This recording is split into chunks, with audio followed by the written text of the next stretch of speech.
you. She's a creator and writer, and I will give the word to Charlotte to introduce our guest. Yeah. Thank you. But now we're going to talk a bit about the aesthetics of sustainability, because that's the topic of today. And now we're trying to, elevate a bit up in the higher, more maybe broaden the perspective a bit about not so much ceramics as such, but also sustainability on a larger scale. So with me in the panel today, I have Nina Husted-Eriksen and Petra Lilja. And Nina, if you could start the introduction. Yeah, but first of all, thank you for having me here. And this wonderful talk that we were witnessing, it was really, so impressive what you have done. Mm-hmm. And all the thoughts and all the energy and all the frames that you have made for yourself. So that was so impressive. I am head of program on the bachelor program in glass and ceramic on Bornholm. And that is one of Denmark's only ceramic and glass education. There's also old, of course, but we are in the academy. We're part of the academy in Copenhagen, and this is where we educate glass and ceramic craft people. Should I say a bit about how we work with sustainability? Not now, no, but you also you forgot to mention that you're also a practitioner yourself. Yes. Within the frame of the academy, we have the possibility to work on different development projects. And I've been in an institute with architects, so I've made a project similar to this, but in another scale, together with an architect called Jakob. And we have made, it was like at the same time where Christina got her crushing machine, we also bought a crushing machine at the academy, because a lot of the good ideas actually came from Christina, who is my colleague also on Bornholm. And we also wanted to be part of this idea of reusing and using the waste material. So we made a frame that had to do with scaleless modules in red clay. We use tiles from old houses. We take tiles and crush and put into a little bit of clay, and then press mold into larger glass plaster molds. So we made huge modules in waste tiles. And if I should say, it's like also 10% of new clay, and then 90% of tiles from. So we are in that area. Yeah. Thank you. And now Petra, could you just explain a bit about your background? Yes. So my name is Petra Lilja, and I'm from Sweden, and I'm an industrial designer, but I started my education here in Copenhagen at interior architecture. And then I continued in Lund at industrial design, and I did my master's in New York at Pratt Institute Industrial Design as well.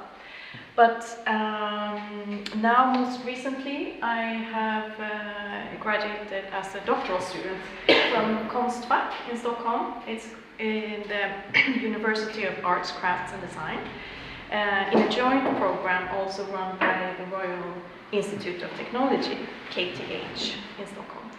And my dissertation is called Mineral Matterings, Diffractive Practices of Design. So I have specifically looked at minerals, stones, rocks and minerals. And we can talk more about that.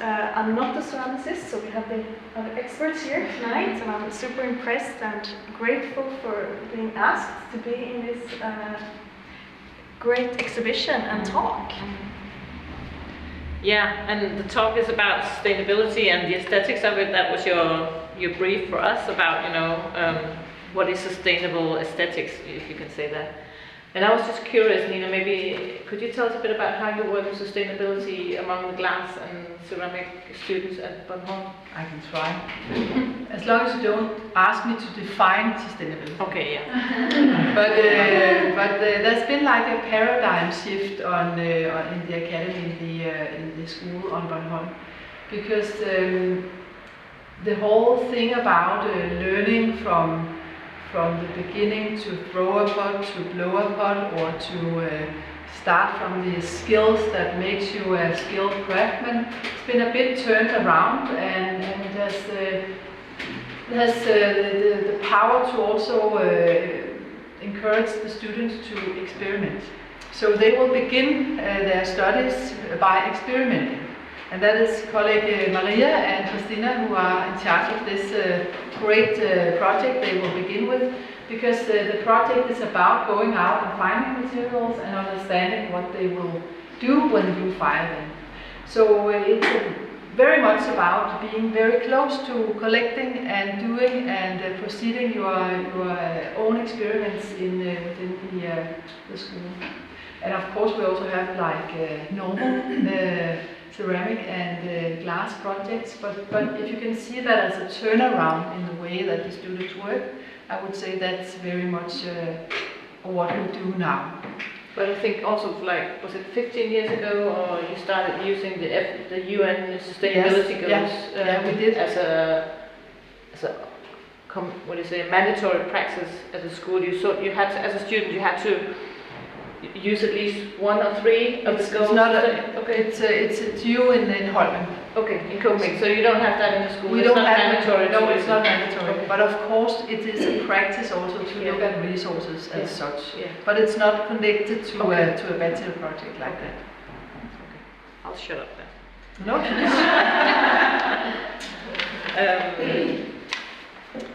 Okay, what we talked about and what I read out of your brief as well is sustainability a trend?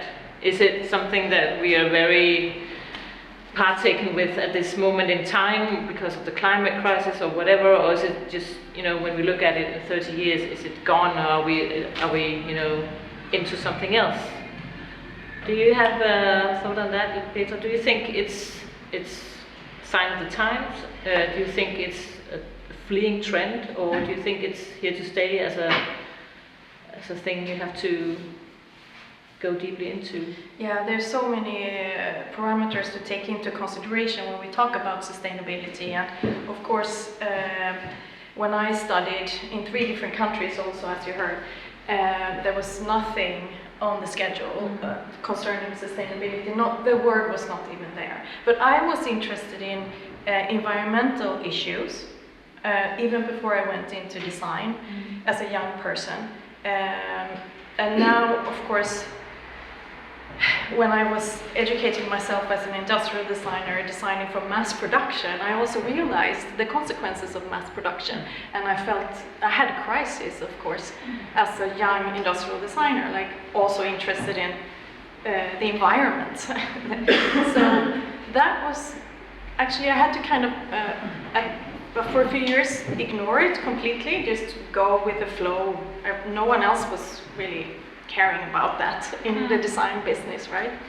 But then I started changing it and trying to figure it out as more of a driving force, a positive driving force, which was, of course, it's been a journey for me since I started my first studio and tried to work sustainably. What was that? I mean, what is it? First, I was very focused on the ready-made materials that you can buy that was sustainable, that you could maybe recycle, and then I was more interested in, okay, but the recycling system is kind of limited, or was at the time, maybe better today, but not so much. So what does that mean? Can we expand, can we design the recycling system? What can be recycled? And then in my doctoral studies, I have come to the point that where I'm more interested in the philosophical aspect of these questions, asking about how can we live sustainably and how can we behave sustainably, and what does that mean? For me, it means that we look at the relationship that we have with the world. As designers, the relationship that we have with the material, and I think this exhibition is a really great example of exploring these things, because I mean we've always had a relationship to the world, but now I'm generalizing, of course, but taking that we are in Scandinavia, rich country, so on, we have a relationship to nature which is exploitative. And we live from extracting from the earth. And I think we always have to do that, but I'm interested in the subtle questions that are about how can we change that extractive, destructive relationship to the materials. And I don't think there's like a super simple right answer. It's more about being with the material. Again, we see the examples here, exploring, and also taking it to a level of what does that mean for not just me, myself, but for us and for the world. But still you're going to subtract virgin materials from the earth. Yes, but I think also we see here today that we have already extracted so much that there's a lot already above ground. I used to have a design studio called Mines Above Ground with 2 other designers a few years back as part of this process of mine of exploring what sustainability is when it comes to design. And yeah, we need to figure it out how we can use these things that are already up. So to answer my question, if you think it's still here in 30 years, it's a big yes or? Yes, of course there's trends. Of course there's trends, and we see greenwashing, and I mean, when we were discussing this before, I was bringing some of my examples to show you the brown, the brown sustainable. And by the way, this is not sustainable. This is actually really toxic. But of course, I mean, I love the color of the... Can you just explain what it is from your project? Yes, this is 3D printed clay from Skåne, filelera, which is now not, you can't really find it anymore because it's not sold anymore, it's out. But it's a beautiful clay. I made glaze from shale clay, which I had help from a farmer to dig it up because it's quite far below ground level. But I'm interested in it because this is a future mine. I've been working with old mines, but this is from a future mine where they want to now extract vanadium, which is an element that we need for making batteries to store wind and solar energy. So it's part of the green transition. Okay. So again, sustainability for whom and at what price? Exactly. So these are the questions. There's no right or wrong, I mean, there's no easy answers. So this shale clay I was trying to learn from by using it, but also testing it, and it's not something you want to work with. We don't want to dig it up. That's the point, actually, because it becomes relational with the air, with oxygen, with water, with everything, with our bodies. Yeah. Okay. There's another masterclass there. How do you feel about sustainability? Do you think it's a trend, or do you think it's a new paradigm, as we talked about? Yeah. So it's here to stay. It's like it's going to be the new normal that everybody, you know, in 10 years, maybe all you makers are working maybe 100% or maybe 80% sustainable in your practices. If I can just, I heard that the last talk that was here, it was also mentioned that ceramicists and makers has always been like, of course, taking care of resources. So there's also that kind of link to also remember ourselves on the relationship to clay and to materials are very close to being a potter, a ceramicist, and maker as such. So we are, in fact, always have been doing that. But of course, it's not only a trend, it's like a recall. It's like the base of being in the world to be able to navigate in these things. But then I want to say this about mining, because I've also seen Christina during work at Bornholm, and almost like, oh, is it too poisonous, this crushed the toilet, or what, the borosilicate glass, how is it for our health and all this? So I've been thinking a lot before this talk about these circles that we are within, that we should of course be critical to the waste material. And I know that you are critical and you are thinking of measuring, but just these small circles we are making from, for example, the borosilicate glass that Novo Nordisk is using, asking why is the factory of the borosilicate tubes, why are they not reusing the glass? That's because probably the raw material are so cheap that they just want to get rid of. So it's about also being critical on the small circles that we are doing. So it's actually a more systemic approach. Yeah, absolutely. Yeah. We talked about it earlier on the phone, that scalability is like a huge issue here. Also, that's what is so great, I think, about your project, that you've made a collaboration with BOFA. And now we're just thinking we should scale it up more, because if we have to make an impact in all the sustainable practices for the makers and artists and whatever, we need to get the industry as a partner. Absolutely, but you can also say that this can go many ways. And these, I've also been thinking about the pieces that you lift up, the art pieces, the craft pieces that you show at this exhibition, but also the possibilities for production and for architecture and for industry as such. Where do we kind of communicate with other businesses with these pieces? And I know this is almost like first generation of lifting up something. But we could imagine the whole Bornholm, of course, being like an arts and craft movement that came with some kind of answers in a physical form to architects, to industry, to production, and then also, of course, to the lovers of luxury pieces like you have done. Mm-hmm. So it's a wide range of how to communicate. It's both scalability and products, as you are working with architectural elements together with the Academy, and also in smaller products, and also to the material that you need like an industrial partner to sort of sew away the chemicals, so you can actually use it in the studios.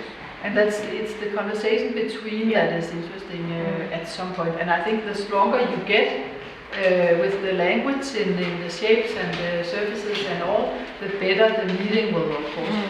Yeah. Because they are also good in snatching recipes and running away in another direction with stuff like this, right? Then you need some lawyers in the or someone else advises.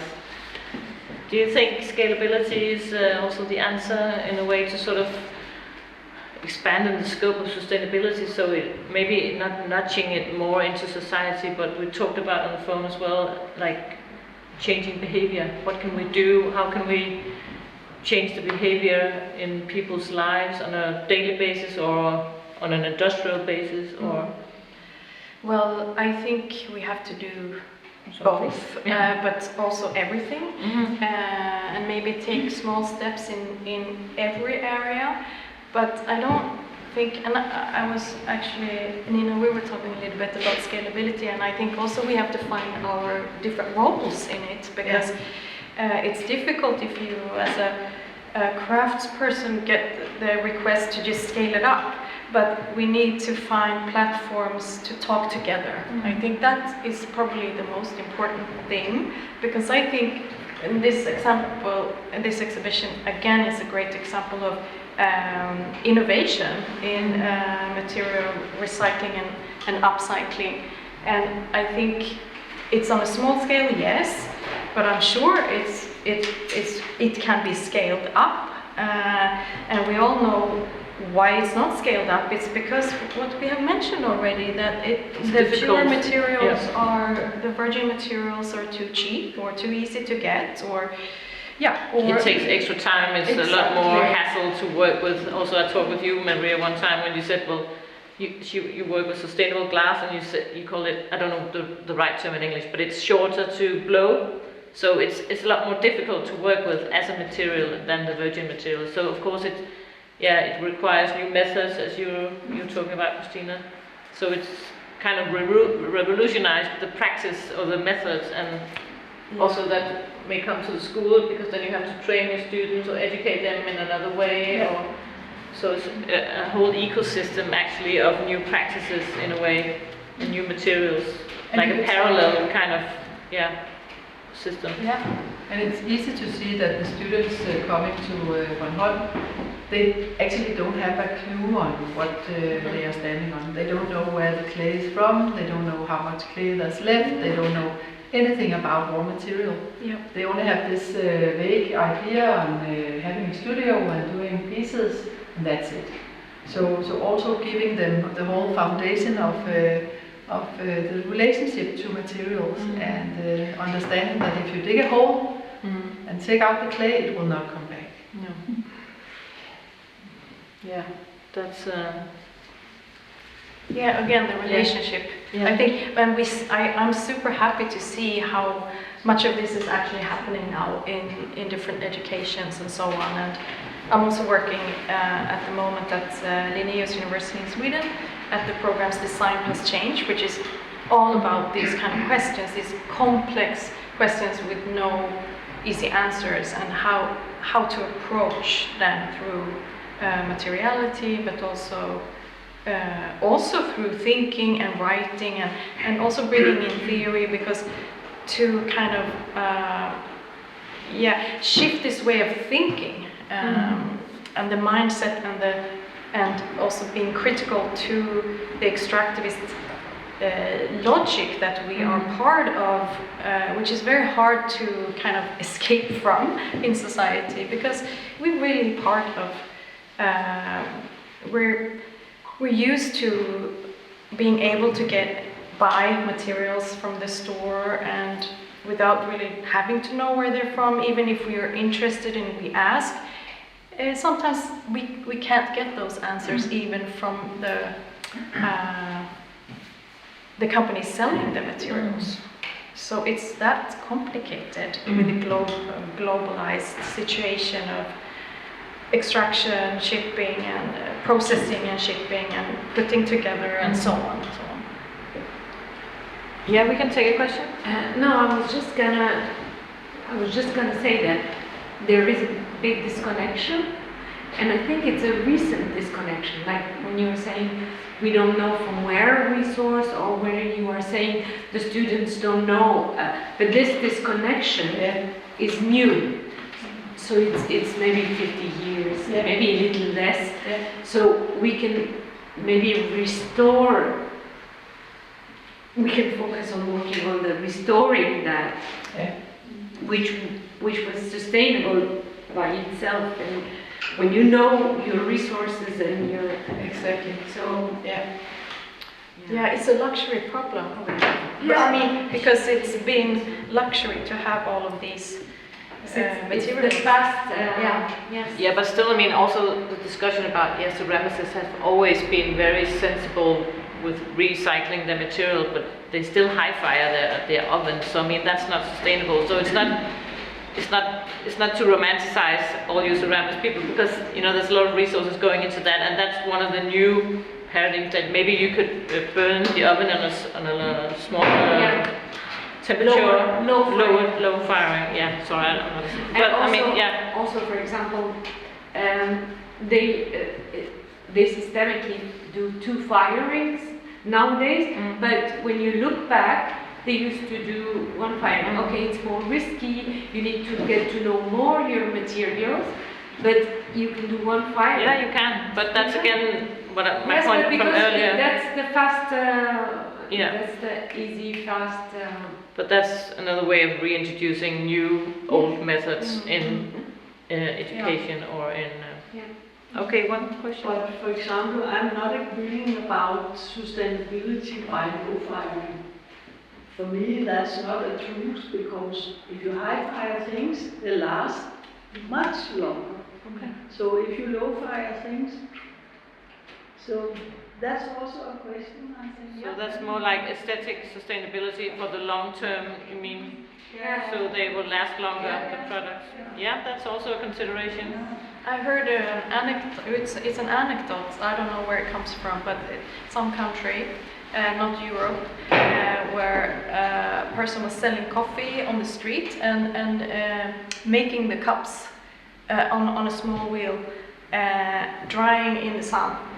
And then you get the coffee, and then you dump the cup into the water and makes new cups from it. So I think again, it's a question of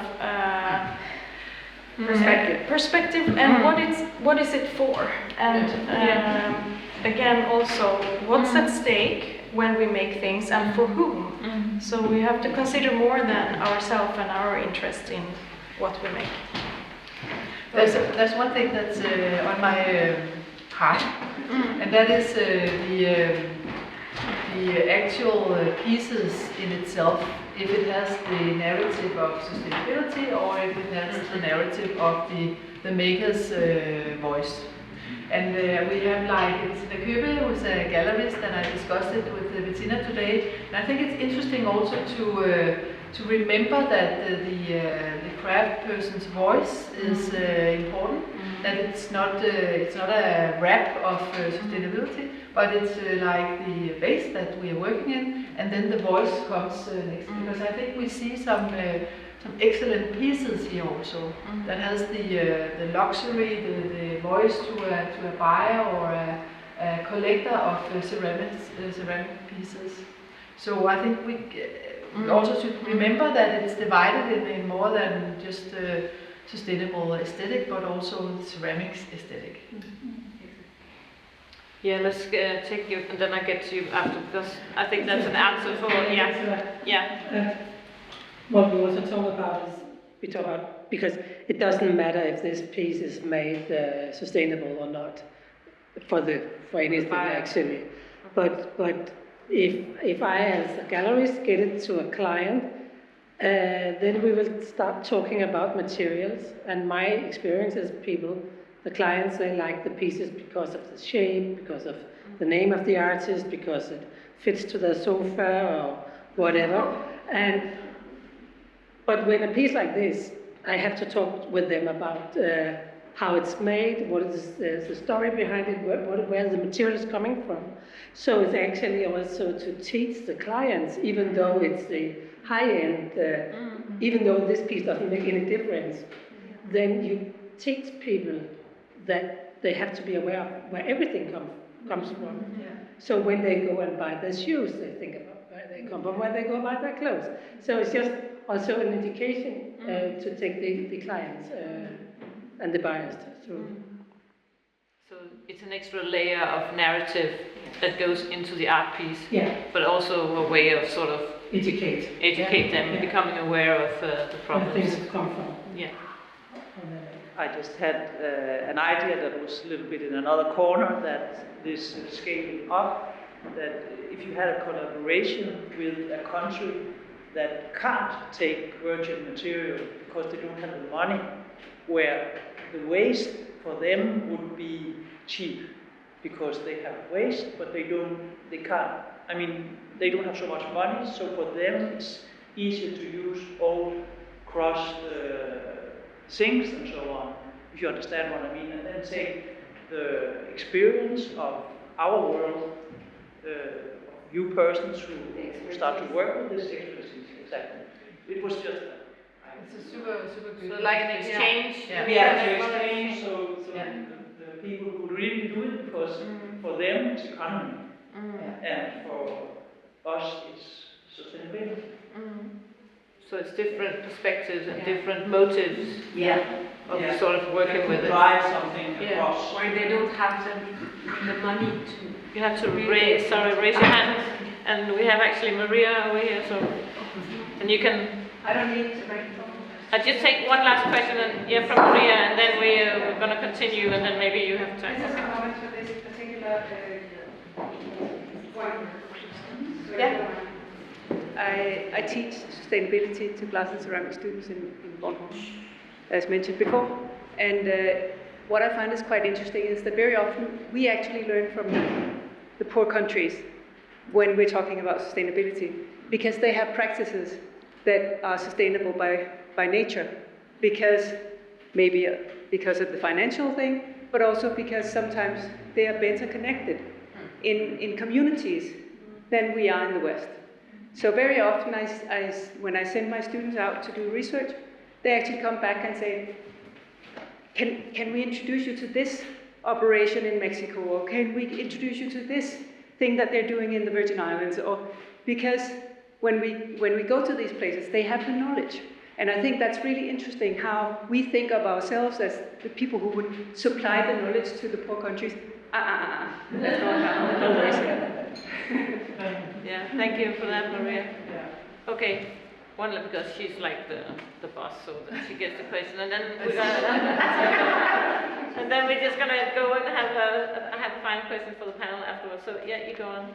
It's just a little step back because I'm just so curious. I guess you guys have the big overview of our time, and when we, for instance, look back in history, you always see that the aesthetic mirrors some kind of ideology, like functionalism. Everything was white and black and edgy, and it was because everything needed to be very, concise.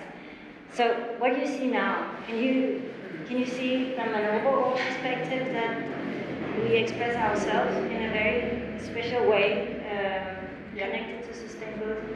I can say a little bit about what I see in students making their bachelor projects, because it's getting brown and gray. It's very much about collecting things, organic stuff and raw materials, and putting it together and connecting to nature. So if we saw 15 years ago, it was colorful and pastel colors and a lot of raw materials just being used. What? Fun. Yeah, very fun. But and right now they are very concerned. They are super serious. concerned. It's an existential choice. Yes, it is. And as Petra also said, it's about the shame of actually almost just turning on the kiln or using materials. So sometimes we also have to turn that around, and you can express yourself. It's okay. It will be okay. You can do it. And then we see these projects that has a very strong connection to raw materials. But I mean, that's also was one of the questions in the brief. Is it all going to be brown? Which is actually what you're trying to say here. But I mean, when you come here and you look at it, it's not at all brown. I mean, that was so uplifting to come here. It can actually be fun. Shades of brown and pastel. But I mean, but I think that is actually one of the funny parts, because this being very much brown is also a choice. It's not a necessity, I think. Maybe. Say that again. I mean, that everything is brown at the school at Bornholm is a choice. It's not a necessity. Exactly. Yeah. And that's, from an aesthetic point of view, I think that's very interesting, because it's a way to communicate an ethic more than... Yeah, exactly. That's It's a belief system more than aesthetics. Yeah, it's a choice, an active choice. Yeah, Thora. I just have a comment on what you said earlier. We heard another panel discussion in a podcast or something, and a person said a really interesting thing, that was the aesthetics are actually the most important thing about sustainability, because if we like something, if we love it, we will treasure it, and we will keep it, and we will take care of it. Yes. So actually, if you make a sustainable building or a ceramic piece that's ugly or like it won't survive. So if it's beautiful and you can see that people have crafted it and put their soul and their love into it, they will keep it longer, and this is the most the sustainable way at all. So that's quite interesting, because aesthetic is like been in the, I don't know what the English term, but in Danish it's skammekrogen. It's been like, you couldn't really say you were working with aesthetics. I don't know. Because it's about the surface only. Yes, It's shallow. Yeah, it's shallow. It's not like, accepted. It's not credited. But that's quite a nice, way to look at it, because, as you say, it's an ethical choice for the students in your school. Yeah. To work with that, but then it doesn't have to be mutually exclusive. It can actually both be sustainable and beautiful. So I mean, that should be the driving force. And fun. And we know it when it comes together. We identify it in pieces when we see it. Yeah. Because the students can work with ethics and sustainability, and it doesn't go anywhere. But if it does, then we absolutely know it. Mm-hmm. Because it rises up and becomes like a luxury good. So, yeah. And it's also, I think, very important today to acknowledge the young students' existential questions, because it's terrible. I mean, if you listen to the news and everything, just, I don't even have to go into it, but we need to also find the joy, which I think, especially as a designer, craftsperson, artist, anyone working with materials and loving it, there is a passion and there's a positive feeling about it. So it's just a matter of shifting a little bit to this awareness of what we're actually engaging with, and then maybe, hopefully in the near future, we don't have to manifest these existential crises in our object as an aesthetic necessarily. But I mean, speaking of brown, I just have to say I love it. And of course, I think also we have to be critical towards the cycles of trends, but they're cycles. I mean, it's been long enough since the 70s, brownish 70s, that I love it. I love to see that again. We grew up in it, I mean. And then, and then maybe in 1 year I will hate it. But I mean, that's how also our psyches work. So we have to be aware of that too. So we don't just throw that out because it's brown next day, But it leads me to maybe the final question. Maybe we have time for a few questions from you afterwards. But what can we do? I mean, is it a way to make, small rings in the water, how you say it, if we all educate people when we meet them in the galleries or at a party or whenever, and talk about sustainability, and then more and more people will become aware? How can we sort of nudge people or nudge society, nudge the industry, nudge the artistic field of ceramics, glass, whatever, into sort of becoming more aware and like changing practice, changing methods? Yeah, first of all, inviting them in to see this great job, for example, and hoping that the industry, for example, the Royal Danish Porcelain Factory, would come and see this, and instead of hiring actors and fashion designers to make ceramics, they actually, took in people with deep knowledge and made labs that could, connect with the craft world. That's maybe a old-fashioned boomer wish, but it could be so nice that they came and saw saw the possibilities and employed people. Because when we met at the Malmö Design and Formal Center, and there was an exhibition, and Jacob and I had some things on it, and the industry was there. And there, for the first time, I heard these scale questions. Can you scale it up? How many? What is the quality? So I understood that the meeting was so important to craft and makers as we are. Just go out and exhibit in other places than internal ceramicists that like each other's work. Yeah, but I think that's the whole thing of the because that's also my experience, that they're really interested and they need to get into that game of the green transition, but they don't know where to start, they don't know where to look, they don't know which ceramic stones they have to turn to get this knowledge and meet the right people they can collaborate with. So for that reason, this project and exhibition is really important in scalability as well, in terms of communicating this project and these possibilities to a broader audience. But can I ask if you have thought about inviting industry product people, factories? Yes, I have talked to Kayla. Yeah. who thinks it's a really interesting project. Yeah. But I don't know if they're coming. Yeah, but I can try to ask them. Yeah, do that.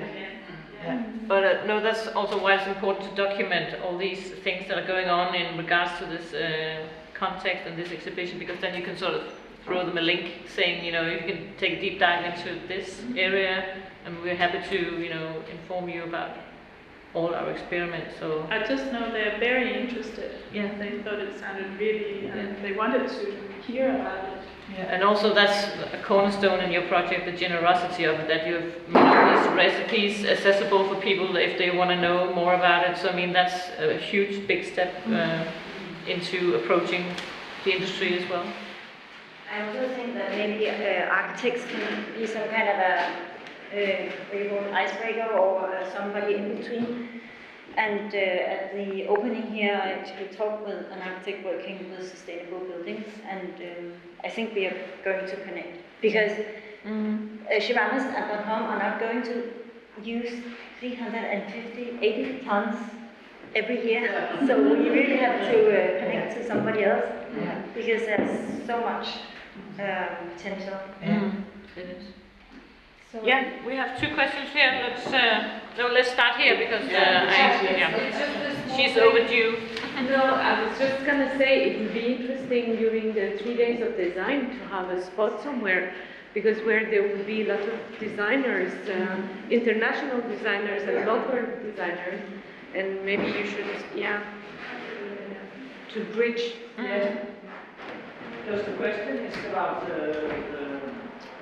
with people who sell kerama, for example, who sells the products of clay and glazes and so on. They should get interested and get. When we get up a little bit, you can sell the glass, the frosted glass, sell it through kerama, and you can use this part of your glazes. I know this is the beginning, but That should be possible. Yeah, so they could be like a hub for the industry. They could sort of deliver products or leftover from their production that they could use and sell. Yeah. I think they made a series now of clean glazes. So they have a little bit. Maybe we should answer that because we have been in contact. Okay. Yes. Can you give the microphone? Thank you. I think that we're quite sure that they would be interested in the distribution, but not the production or the work with the crushing and all that stuff. But for them, it's really crucial that it is tested, of course. So yes, and it's the same for us, of course. I mean, we're not going to keep on with this business without testing the materials. It was only for now to show. But of course, I really think, because that is actually what we are dreaming about, that people go and buy the virgin clay and then they buy the other stuff as well. Yeah, or even a product that has already been mixed. So, because it would be a difficulty to go and mix yourself.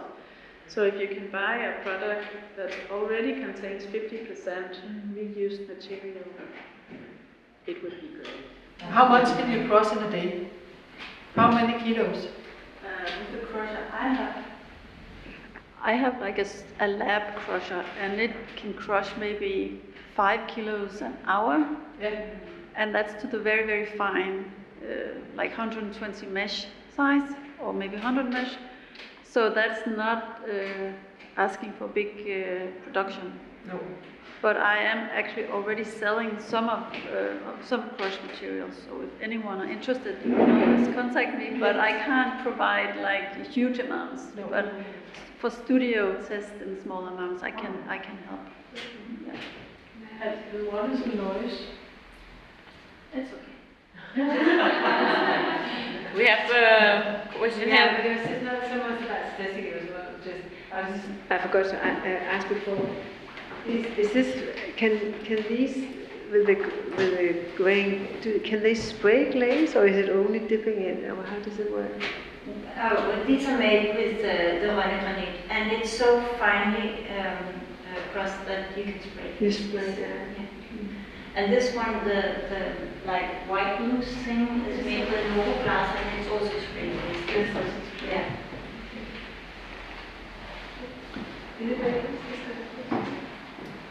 One last question.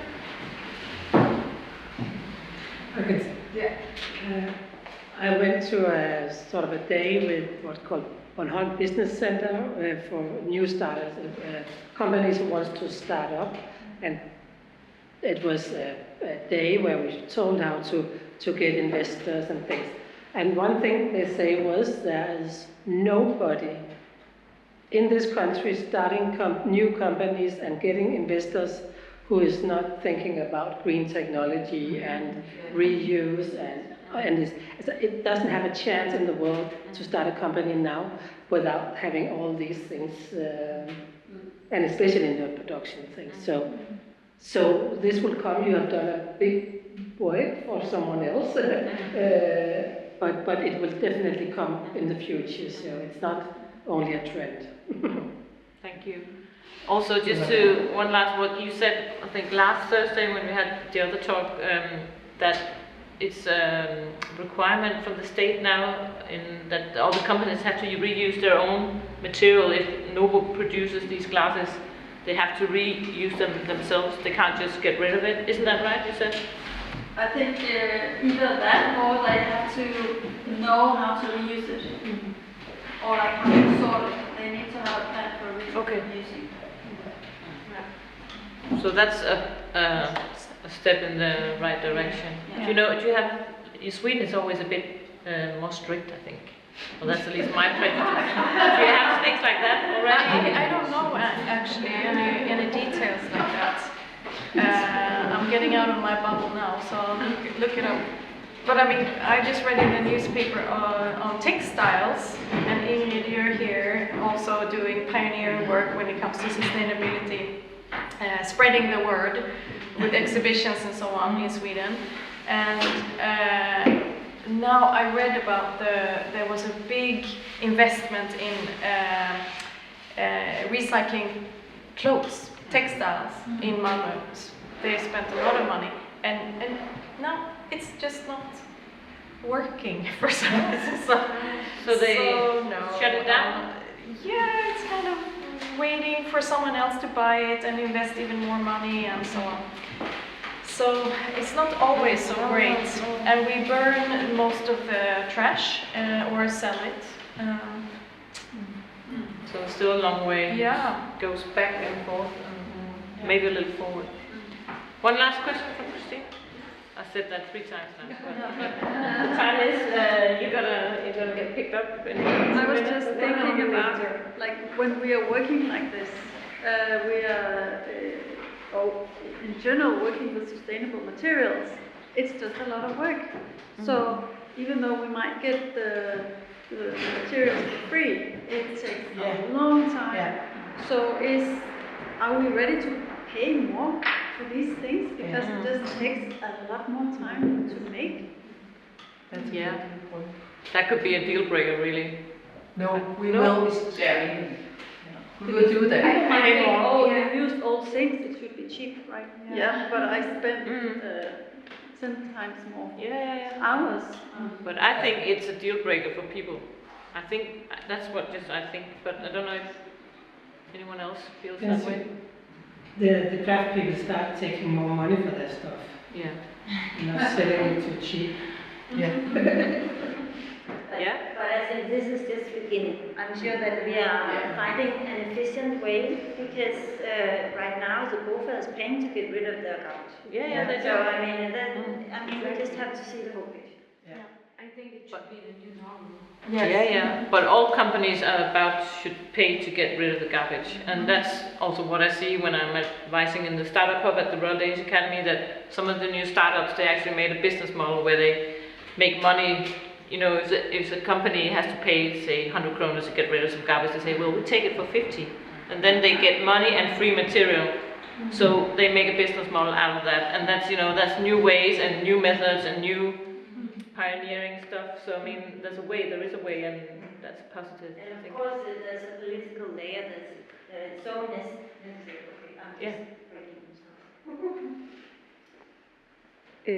When businesses use each other's garbage, it's called industrial symbiosis, and it's the new sort of purple or whatever you call it in the industry to generate new industrial symbiosis.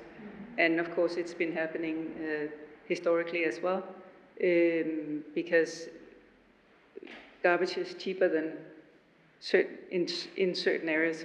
The problem is when the garbage is not cheaper, and that is when it has to be transported too far, and when it has to be processed too much. And therefore, of course, political incentives are being installed, especially in Europe, because we have the European Union that is agreed on certain parameters with regards to sustainability, and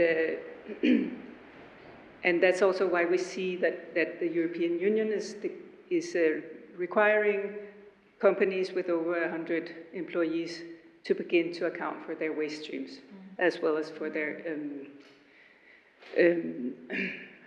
suppliers and sub-suppliers.